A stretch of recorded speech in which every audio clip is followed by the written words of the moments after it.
ഒരു ചോദ്യം ചോദിക്കട്ടെ. അവസാനമായി നിങ്ങളൊരു പുരുഷനോട് നിനക്ക് സുഖമാണോ എന്ന് ശരിക്കും ചോദിച്ചത് എപ്പോഴാണ്? കാരണം ചെറുപ്പം മുതൽ തന്നെ പല ആൺകുട്ടികളും കേട്ട് വളരുന്ന ചില വാക്കുകളുണ്ട്. Be a man, man don't cry, നീ ആണല്ലേ, കുറച്ച് സ്ട്രോങ് ആകണം. ഇത് ആവർത്തിച്ച് കേൾക്കുന്ന ഒരാൾ പതിയെ സ്വന്തം വികാരങ്ങൾ പോലും മറച്ചു വെക്കാൻ പഠിക്കുന്നു.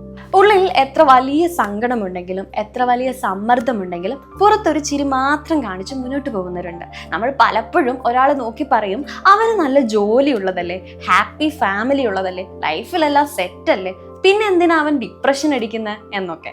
പക്ഷേ സത്യം എന്താണെന്നറിയോ? നമ്മൾ കാണുന്നത് ഒരാളുടെ ജീവിതത്തിന്റെ പുറന്തോട് മാത്രമാണ്. അവരുടെ മനസ്സിനുള്ളിൽ നടക്കുന്ന യുദ്ധങ്ങൾ നമ്മൾ പലപ്പോഴും കാണാറില്ല. ഇന്നും നമ്മുടെ സമൂഹത്തിൽ ചില അൺറിട്ടൺ റൂൾസുകളൊക്കെ ഉണ്ട്. ഒരു പുരുഷൻ തന്റെ വിഷമം പറഞ്ഞാൽ നീ ജസ്റ്റ് ഓവർ തിങ്ക് ആണ്, ഇതൊക്കെ എല്ലാവർക്കും ഉണ്ടാകുന്ന കാര്യമല്ലേ, തളരാതെ നിൽക്കണം എന്നൊക്കെ വളരെ എളുപ്പത്തിൽ പറഞ്ഞ് തള്ളി മാറ്റുന്നവർ.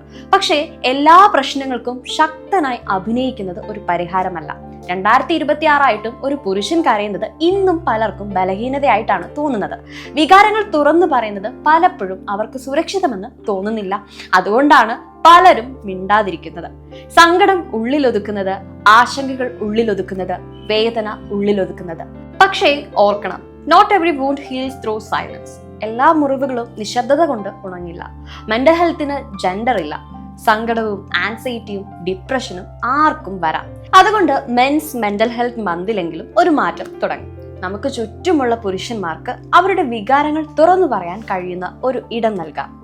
കരയാൻ, ഒന്നിരിക്കാൻ ഒരു ജഡ്ജ്മെന്റും ഇല്ലാത്ത സ്പേസ്. കാരണം ചിലപ്പോൾ ഒരാളുടെ ജീവിതം മാറ്റാൻ വലിയ ഉപദേശങ്ങൾ തന്നെ വേണ്ട. ഞാൻ കേൾക്കാനുണ്ടെന്ന ഒരു വാക്ക് മാത്രം മതി. അതിനാൽ ഇന്ന് നിങ്ങളുടെ അച്ഛനോടോ സഹോദരനോടോ അല്ലെങ്കിൽ ഫ്രണ്ടിനോടോ ഭർത്താവിനോടോ ഒരു മെസ്സേജ് അയക്കൂ. നിനക്ക് സുഖമാണോ എന്ന് ചോദിക്കൂ. ആ ചോദ്യം അവർക്ക് ആവശ്യമായിരിക്കാം. Let's talk about men's mental health month. കാരണം മിണ്ടാതിരിക്കുന്ന ഓരോ വേദനയ്ക്കും ഒരു ശബ്ദം അർഹമാണ്.